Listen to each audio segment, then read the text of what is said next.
Så er Middelfart Lokal TV kommet til Strib i en frisørsalon, der hedder Ecstatic. Og de har besøg af Tage Fransen fra København, der vil snakke lidt med mig, samtidig med at han vil klippe mig, så vi kan se hans evner i frisørklipning.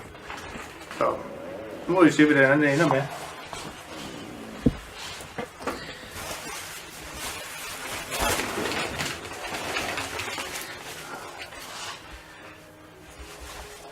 Og jeg har jo givet dig fri hænder. Ja, jamen det er dejligt. Altså sort, grønt hår med hanekraft, det vil jeg så gerne sætte på. Nej, det får du så ikke. Nej. Jamen, så. Han startede din frisørtid som kendisfrisør. Jamen det startede, da jeg åbnede forretningen i København på Gamle Kongevej. Den første, der kom forbi, det var Lotte Heise. Og hun stak hovedet ind, og så siger hun til mig, hvad skal der være her? Jeg skal så være frisør. Nå, sagde hun, så så jeg et halvt år efter, hvor hun skulle være model. Så på den måde, så startede jeg med de forskellige Grand Prix-sange af Gry og Snapshots og Anne Karing og alle de der. Så forserede jeg dem, og så kom der flere til. Kom jeg på teateret, og så endte det med, at jeg kom... Så fik jeg Janne Spies til hendes bryllup, og det var fantastisk. Så gik det jo pludselig stærkt på den måde.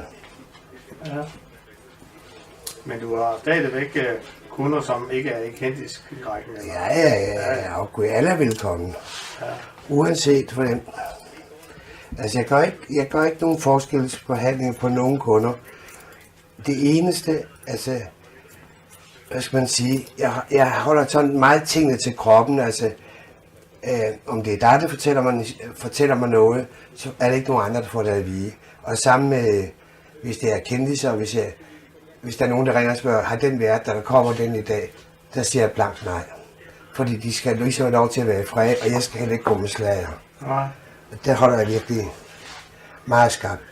Så du kunne godt udgive en bog med utrolig mange hemmeligheder? Ja, men det gør jeg ikke. Nej. Hvor mange år har du været frisør? 45. Det var pinligt at spørge om det, for det skulle folk regne ud, hvor gammel jeg er. Ja. Det var ikke sjovt. Hvordan har du det med, at der er mange mænd, når det lige så snart de får en lille smule måle eller højpande, så ryger helt på ryggen bare til Ja, så skulle jeg klippe hele af de der du er på vej. Nej, ja. Men jeg synes også, hvis man har måne, så skal man ikke begynde at lave noget hentehår. Så synes jeg, det er meget godt, at man ligesom siger, ja, så klip sig kort. Ja.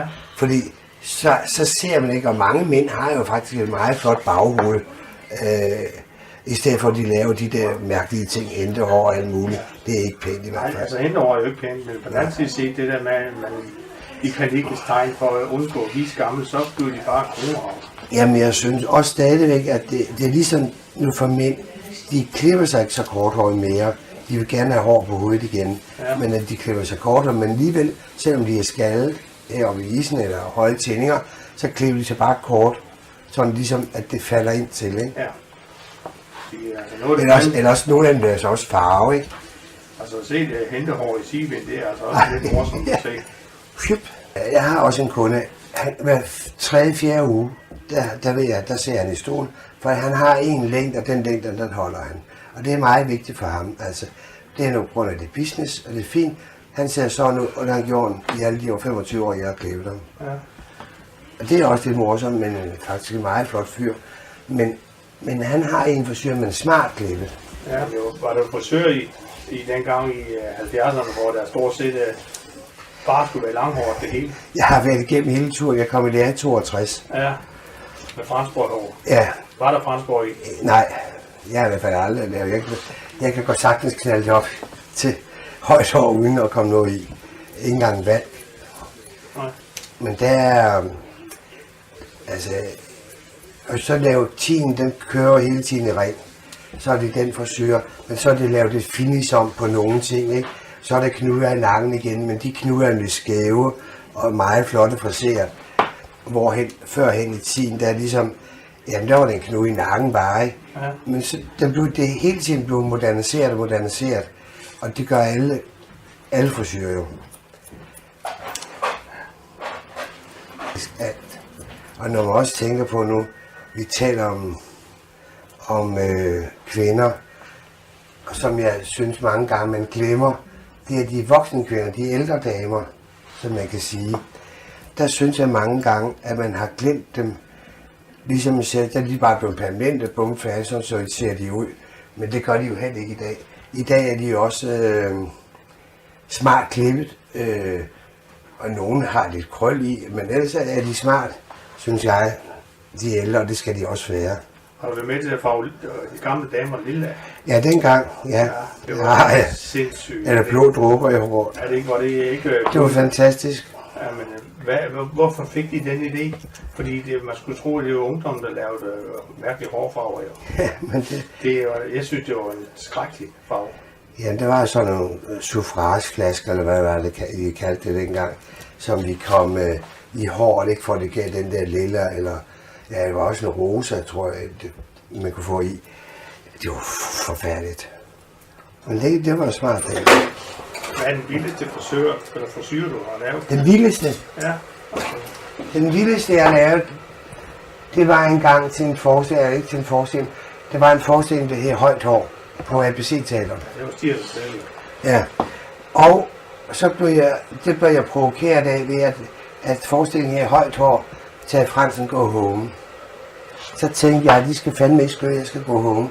Så var jeg inde og se forestillingen, BT sendte mig ind, for at jeg skulle se forestillingen. Og det gjorde jeg. Og så jeg forestillingen og tænkte, at det var ikke så højt, det var sådan. Så ringede jeg til Ulla Jessen, sammen med min veninde. Så siger jeg, Ulla, er du frisk på en meget sjov ting? Ja, det var hun. Så lavede jeg en frisyr, der var 2,10 meter eller sådan noget lignende. Jeg byggede ind i stoltår, så kørte jeg det op i en stor søjle. Og så lejede jeg en lastbil, en trucker, og så kom de og hentede os, og så kørte vi til ABC-teateret, hvorpå at hele pressen vidste jo godt, at jeg kom med Ulla Jessen og Højt Hår. Og det var højt. Det kunne ikke stå herinde i hvert fald. Det kunne dårligt være min egen forretning. Og sådan noget synes jeg var morsomt. Ja. Fordi jeg tog den positivt, og jeg kom igen med et positivt svar. Ja. For det der tager frem på home, det var jeg ikke helt vild med, selvfølgelig. Nej. Men at have Janne Spies, da hun blev gift med Simon Spies, det var vel også en... Det var en fantastisk oplevelse. Ja. Og det var jo... hun var jo en ung og dejlig og sød ung pige dengang. Hun var jo så gammel. Men og stadigvæk også i dag, ikke, det er jo fantastisk at møde en kvinde, som har vokset med så stor en opgave, som hun har vokset i. Ikke? Ja. Og altså, hun ser jo også dejlig ud. Ikke? Men det var da spændende. Det var jo et eventyr dengang. Så Lotte kan tage en voks derovre i posen. Så skal du vokse. Hvad var? Så vil du vokse mig. Ja, nu er jeg lige voksen der. Tak skal du have. Så får du travlt det næste dag, altså... Jeg er fuldt book fra nu her kl. 1 til kl. 6, og i morgen fra halv 9 til halv 6. Der er fuldt book.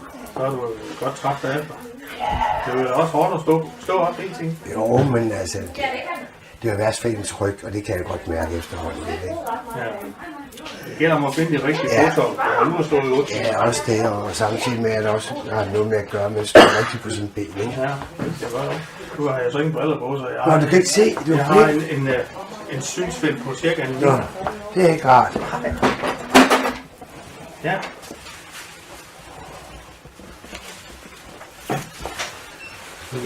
Så er det spejl. Charlotte, hvor har du et spejl henne?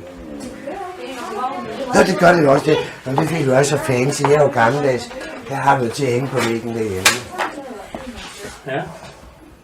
Men det var det frisyr, jeg ikke kan forestille mig. Det med kort og... Ja, hvor jeg har klippet dig ret kort i det her, ikke? Ja. Og så ligesom beholdt op efter. Yes. Det skal også passe til dit hovedfasong og din krops struktur, ikke? Ja. Det var så resultatet af Tage Fransens klipperi.